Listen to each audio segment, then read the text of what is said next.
Welcome back. Well, scandal hit retailer Steinhoff says it is in talks with creditors about restructuring its debt. It's facing shareholders for the first time since an accounting scandal surfaced in December. Steinhoff, which runs chains such as furniture companies in the UK and the US, is fighting for survival after discovering holes in its books. The accounting scandal wiped out billions off its stock market value and triggered a cash crunch. Well, Warwick Lucas from Galileo Asset Managers joins me now for some insights. Warwick, so what can you say? Turbulent day, some very angry shareholders, both in Cape Town watching that live screening and I suppose in the Netherlands as well.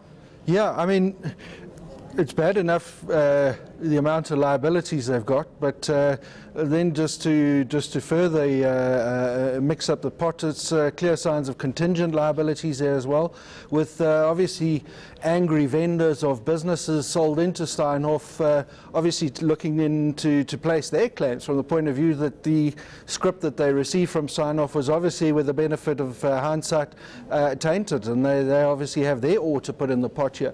So unscrambling this egg and getting fair compensation across the board is going to be quite a messy process. So the thing is whether or not shareholders are getting answers to their questions. So one of the points that we look at when we see this AGM document, I see it's commented on that PwC investigation that went underway in December, confirming a pattern of transactions undertaken over a number of years. This is according to the PwC progress report, across a variety of assets, and that's led, it says, to material overstatement in income and asset values of the group. What does that mean? Well, I think it really means that shenanigans have been going on for some time. I mean, if we think about it, the sudden surprise was a €6 billion black hole there. Yeah. I don't think your CEO just suddenly wakes up one morning, decides to create a €6 billion black hole, and hey presto, there it is. I think it's a process of evolution that goes on here. So the key thing for shareholders now is well, one wants to understand, well, where on earth are you actually, and you don't need all of the information that PwC is obviously sitting on, but what you do need is some kind of flashcard or scorecard, a balance sheet. But even that's going to be tricky to produce when you're talking about so many possible contingent liabilities out there. On that, it says that it expects that PwC investigation to be substantially completed, at least by the end of this year.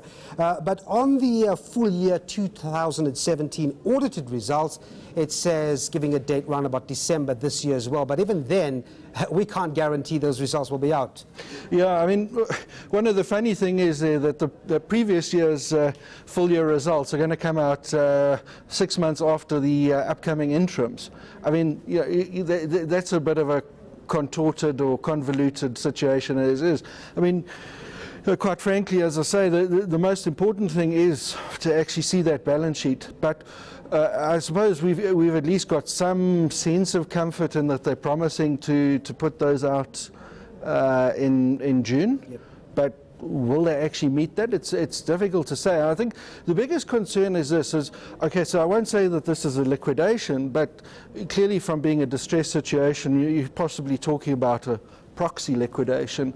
And I mean, preservation of value is absolutely important, and I think that's what we want to see, that valuable assets like Poundland, which frankly they have the least relevance to the group anyway. I mean, I don't see why they ever bought Poundland.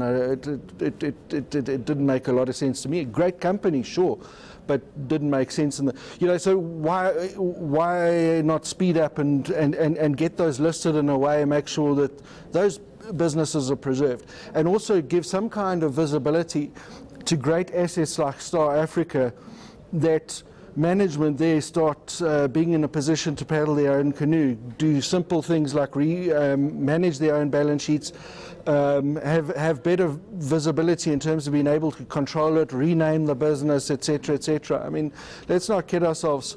Steinhoff as a holding company, I think, has probably zero capacity to add value going forward here now, and I think they need to really start painting themselves out of the picture. I see it's also saying this afternoon that it is cooperating with the Hawks with regards to that investigation on the former CEO, Marcus Eustace. I'm afraid that's all the time we have, but of course you'll squiz through those documents and perhaps we can have a better chance to speak to you next week.